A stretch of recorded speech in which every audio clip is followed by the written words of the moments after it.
Smart listener dan juga sahabat yang bergabung, terima kasih Anda bersama-sama dengan kami di kesempatan pagi hari ini ya. Kita sambung kembali bahasan mengenai pemikiran-pemikiran dari Al-Ghazali berkaitan dengan kebahagiaan. Tadi sudah di awal sudah sempat disebutkan. Siapa tuh Al-Ghazali? Jangan sampai mungkin nanti ada yang bertanya, temannya Pak Arfan apa di mana begitu? Enggak ya, ini adalah seorang filsuf ya dari Timur Tengah ya Pak Arfan. Dari Ya, Persia, dari ya, Iran. Ya. dan banyak sekali dirujuk menjadi bahan tesis, disertasi gitu ya, dan juga buku-buku penelitian soal kebahagiaan smart listener, karena memang sederhana tapi sangat mendalam banget begitu ya pemikiran-pemikiran dari beliau begitu. Kita sambung bahasannya. Pak Arfan, kalau tadi saya sempat bertanya ya, kan ya oke, bagaimana sih kita bisa tahu bahwa kita sudah mengenal? Nah, kita sudah aware nih berarti dengan 4 yang tadi itu ya Pak Ya. Arfan ya. Saya pernah berbincang tanpa, ya sebenarnya ini niatannya mau ketemu sama klien ya, pengen ngobrol gitu tentang Ya. kemungkinan untuk berpartner di Smart FM begitu. Ya. Tapi alih-alih mendengarkan oh apa nih target strateginya dia gitu ya berpromosi di Smart FM, enggak, saya selama 1 jam mendengarkan muntahannya gitu ya terkait pekerjaannya Ya, ya ya, yang ya. sangat membuat dia tertekan gitu. Saya termangu-mangu gitu. Terus akhirnya saya sampai pada sebuah pertanyaan di ujung. Saya bilang gini, kamu pernah nggak sih berkunjung ke dalam dirimu dan kenal tentang apa yang kamu sebenarnya inginkan di dalam dirimu? Ya. Maksudnya gimana? Maksudnya maksudnya roh saya, jiwa saya keluar gitu dari diri saya gitu. Oh my God, ini berarti Ya, nggak ya, dengerin ya, Smart ya. Happiness. Nah, artinya apa namanya, pengenalan tentang diri sendiri ini gitu ya, atau sering-sering kita berkunjung, berziarah ke dalam diri sendiri, ini ternyata adalah sebuah hal yang berat nih Pak Arfan ya, karena nggak paham, maksudnya mengenal diri maksudnya gimana sih gitu. Nah, Pak Arfan boleh nggak sih sedikit saja kasih tipsnya begitu ya, kalau tadi kan Pak Arfan sudah kasih gambaran apa tandanya gitu, kita bisa mengenal diri, itu tadi 4 tadi kita aware. Tapi tipsnya nih Pak Arfan, supaya kita bisa sampai ya belajar kepada mengenal diri sendiri. Karena di luar sana ternyata banyak loh PR banget gitu ya terhadap bagaimana kita mengenal diri. Silakan Pak Arfan. Ya, terima kasih banyak Mbak Ola ya. Jadi kita harus mengenal hati ya. Kalau bicara Al-Ghazali ya, mengenal diri itu apa sih? Ya mengenal hati. Hati itu apa sih? Nah, itu juga ya. Hati itu apa sih? Hati yang dia sampaikan di sini bukanlah hati dalam bentuk fisik gitu ya, kayak apa namanya, liver gitu ya, atau hati jantung gitu, bukan. Itu hati itu adalah konsep spiritual dari sesuatu yang namanya kolbu, Mbak Ola. Jadi kolbu ini kaitan dengan spirit, kaitan dengan jiwa gitu ya. Nah, menurut Al-Ghazali, hati itu yang namanya kolbu itu kalau boleh diumpamakan, itu dia adalah raja gitu. Jadikan dia adalah raja. Kenali dia. Ya, kenali dia. Apa yang kamu rasakan, ya. Apa yang kamu pikirkan, itu semuanya itu ada di dalam hati. Yang mengatur kita itu, orang itu jadi baik atau buruk, kalau menurut Al-Ghazali itu tergantung dari hatinya. Nah, jadikan hatimu itu sebagai raja. Kemudian akalmu, dia bilang, akalmu jadikan perdana menterinya katanya. Gitu. Jadi akal itu masih di bawah hati kalau menurut Al-Ghazali. Jadi yang paling tinggi itu adalah hati, jiwa, spirit, roh kita itu. Nah, kemudian di bawahnya perdana menterinya adalah akal. Nah, kemudian kendaraannya itu ada dua, Mbak Ola, ternyata kalau menurut Al-Ghazali. Ya, kendaraan akal itu ada dua. Yang pertama adalah yang namanya syahwat. Syahwat itu adalah apa sih? Syahwat itu adalah keinginan. Karena seperti yang sudah kita bahas, syahwat itu bagus. Nah, saya kira kita juga pernah ya membahas di salah satu edisi di Smart Happiness mengenai keinginan dan kebutuhan, ya, di mana banyak orang yang mengartikan keinginan itu sebagai sesuatu yang buruk gitu. Sehingga dalam banyak hal kita lebih harus mengedepankan kebutuhan daripada keinginan. Dan waktu itu saya kan mengatakan bahwa keinginan itu baik. Keinginan itu yang membuat kita jadi orang yang maju, berkembang gitu, yang bisa mencapai hal yang setinggi-tingginya, itu adalah keinginan. Nah, ini menurut Al-Ghazali betul. Jadi keinginan itu bahasa lainnya kan adalah syahwat ya. Syahwat itu adalah kendaraan kita. Tetapi, nah ada tapinya. Tetapi yang namanya keinginan atau syahwat itu harus diletakkan di bawah akal. Jadi yang paling tinggi adalah hati, itu rajanya, perdana menterinya adalah akal, kemudian kendaraannya adalah syahwat atau keinginan. Dan ada satu lagi kendaraannya Mbak Ola, yaitu yang namanya amarah. ternyata amarah itu kendaraan gitu. Ya. Amarah ini tugasnya adalah menjaga keamanan katanya gitu ya. Jadi ketika keamanan terganggu, ketika kita merasa terancam, maka muncullah yang namanya amarah. Jadi amarah itu penting. Nah, ini juga saya juga sangat sepakat dan ini sudah saya praktekkan gitu, sudah saya terapkan dalam anger management. Kan kita sering bahas juga Mbak Ola ya mengenai Yap. anger management bahwa marah itu bukan sesuatu yang buruk gitu. Nah, Al-Ghazali menambahkan, marah itu adalah sesuatu yang baik karena dia adalah petugas keamanan dengan catatan bahwa marah itu ada di bawah hati dan akal gitu. Jangan dibalik. Nah, kalau marah yang menjadi raja, itu bahaya. Kalau syahwat yang menjadi raja, itu bahaya. Maka syahwat dan marah itu harus kita tempatkan menjadi kendaraan bagi kita untuk bisa melangkah maju. Orang yang maju itu adalah karena dia punya syahwat, dia punya keinginan. Dan dia melindungi dirinya dengan yang namanya kemarahan gitu. Jadi syahwat dan amarah itu ibarat kuda. Akal itu adalah penunggangnya gitu. Penunggang kudanya itu akal. Nah, yang di dalamnya, yang ada di dalam kendaraan itu namanya hati. Jadi hati itu kayak ada di dalam keretanya gitu. Hati ada di dalam keretanya. Kemudian yang jadi penunggangnya itu, yang apa namanya, kusirnya itu adalah akal gitu. Nah, kudanya ada dua, syahwat sama amarah. Nah, kira-kira begitu Mbak Ola. Itu strukturnya kayak begitu. Struktur hatinya tuh kayak begitu itu. Ya. Kalau begitu Pak Arfan, kalau dari penggaliannya Pak Arfan ini supaya kita semakin tajam juga, tadi kunci untuk mendapatkan kebahagiaannya sudah dijelaskan begitu ya. Apa sih tahapannya Pak Arfan gitu untuk bisa sampai kepada pada akhirnya setelah kita mengenal diri sendiri, kita juga bisa mengalami perjumpaan gitu ya dengan Tuhan, menikmati begitu. Banyak orang yang mengatakan saya menikmati Tuhan, tapi jangan-jangan sebenarnya kita hanya menjalankan ritual gitu ya, seolah-olah menjadi manusia yang bertuhan, tapi nggak demikian begitu Pak Arfan. Mohon dijelaskan bagaimana tahapan bisa sampai ke sana Pak Arfan. Ya, betul sekali Mbak Ola. Ya, ini pertanyaan yang bagus sekali ya. Jadi soal ritual itu yang sebetulnya dibahas dalam fikih gitu. Nah, Al-Ghazali ini awalnya adalah ahli fikih. Awalnya ahli fikih ya, jadi betul. Dia memahami betul ya Pak Arfan ya. Betul, jadi ini sebuah fikih dan tasawuf itu dua hal yang sangat berbeda Mbak Ola. Ya. Jadi kalau fikih itu bicara yang ritual-ritual itu. Ya. Gimana sholat, gimana puasa, gimana berzakat gitu ya. Gimana yang namanya berhubungan dengan sesama manusia, jual beli, itu diatur semuanya dalam fikih, dalam syariah gitu. Jadi itu bicara mengenai aturan-aturan gitu. Nah, tetapi justru Al-Ghazali setelah dia menjadi ahli, profesor gitu dia dalam bidang fikih itu, kemudian dia menyadari bahwa fikih itu akan kehilangan roh kalau tidak ada yang namanya tasawuf. Tasawuf itu adalah bagaimana kita bisa mencintai orang lain. Nah, itu. Dia bicara mengenai cinta.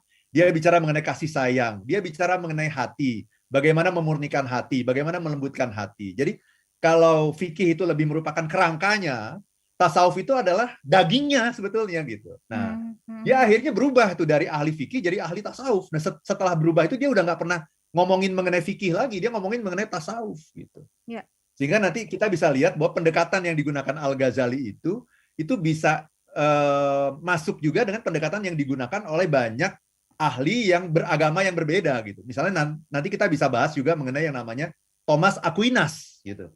Jadi Thomas Aquinas ini kan adalah seorang santo dari gereja Katolik Roma ya, yang nanti kita bisa bahas ya bahwa pemikirannya ternyata banyak beririsan gitu dengan pemikiran Al-Ghazali. Kenapa? Karena dia sudah bicara mengenai sufi. Nah, ketika dia bicara mengenai sufi, maka dia sudah menjadi orang yang lintas agama gitu. Gitu Mbak Ola. Dan inti dari semuanya nanti adalah mengenali diri, mengenali Tuhan. Jadi tahapan pertama adalah mengenali diri. Nah, setelah mengenali diri ini apa sih? Dia harus bisa memutuskan hubungan dengan segala sesuatu yang bukan Tuhan gitu. Memutuskan hubungan dengan segala sesuatu yang bukan Tuhan. Karena setiap orang itu punya Tuhannya masing-masing, kata Al-Ghazali. Jadi kalau kita mengatakan pekerjaan kita yang paling penting dalam hidup ini, nah pekerjaan itu sesungguhnya sudah menjadi Tuhan bagi kita. Tuhan. Oke. Anak yang paling penting bagi saya, berarti anak sudah menjadi Tuhan bagi kamu. Nah, itu setelah kita mengenali diri, tahap berikutnya apa? Putuskan hubungan dengan segala sesuatu yang bukan Tuhan. Baik. Itu Mbak Ola.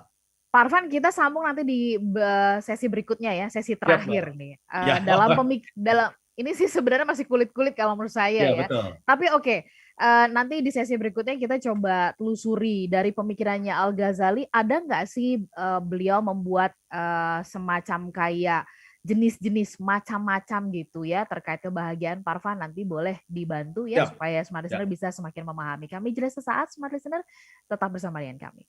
Baik, Smart Listener, kita mengajak Anda sebentar ke YouTube ya sebelum saya lemparkan pertanyaan kepada Pak Arfan penjelasan mengenai jenis-jenis kebahagiaan. Saya ingin menyapa ada Pak Andik Prastiawan ya.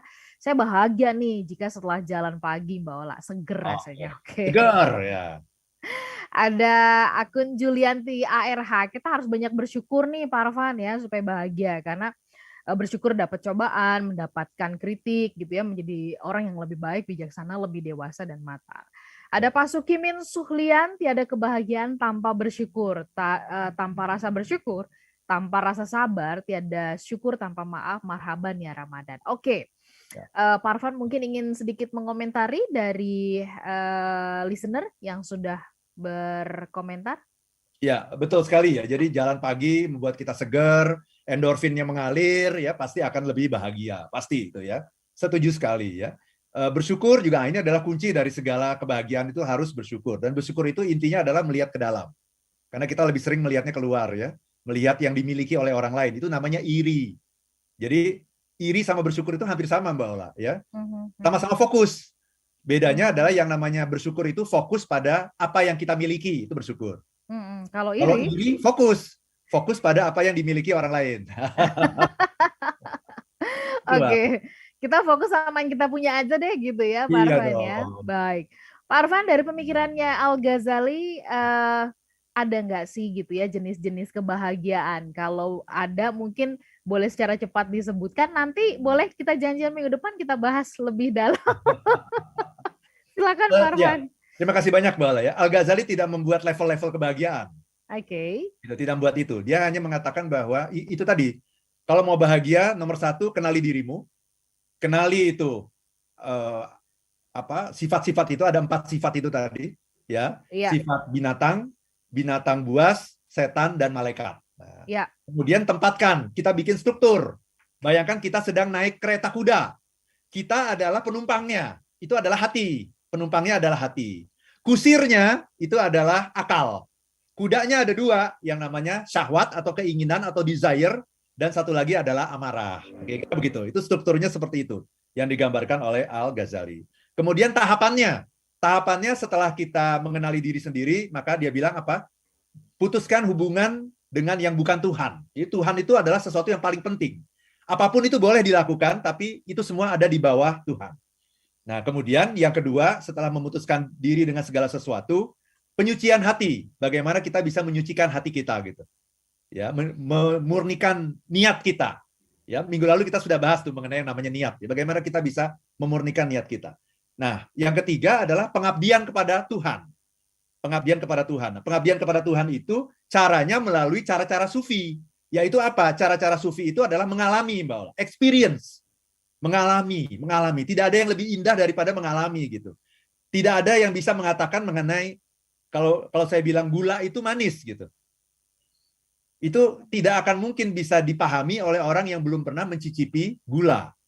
Ya kalau orang yang belum pernah makan durian misalnya ya, belum pernah makan durian, belum pernah tahu indahnya, nikmatnya rasa durian.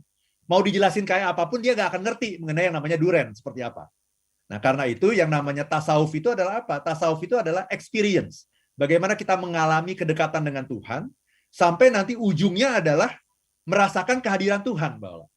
Nah, itu tadi yang saya bilang bahwa ternyata setelah saya pelajari Al-Ghazali, kemudian saya juga mempelajari pemikirannya Thomas Aquinas. Ini seorang santo dari Gereja Katolik Roma. Ternyata ujung pemikirannya sama loh, ya.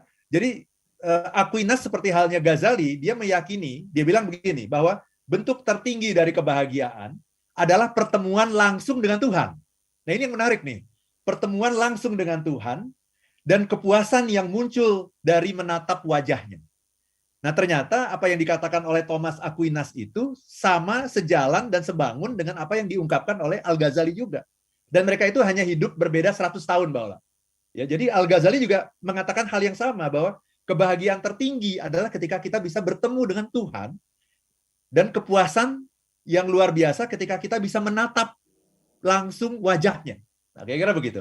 Tapi itu Baik. tidak bisa kita dapatkan di dunia, sayangnya begitu. Oke. Nah, sayangnya itu nanti baru bisa kita dapatkan di surga gitu. Nah, makanya tadi perlu saya kasih workshop yang namanya psikologi kematian gitu. Untuk Baik. bisa melihat, orang bisa melihat bahwa kematian itu adalah sebuah gerbang untuk Ya. nanti bisa mendapatkan kebahagiaan yang hakiki, yaitu bertemu dengan Tuhan dan melihat wajahnya. Nah, Oke. itu yang dikatakan oleh Al-Ghazali dan juga Thomas Aquinas. Dua orang yang berbeda agama, tetapi ternyata ujungnya punya pemahaman yang sama mengenai kebahagiaan yang tertinggi itu, yaitu Oke. bertemu dan melihat wajah Tuhan.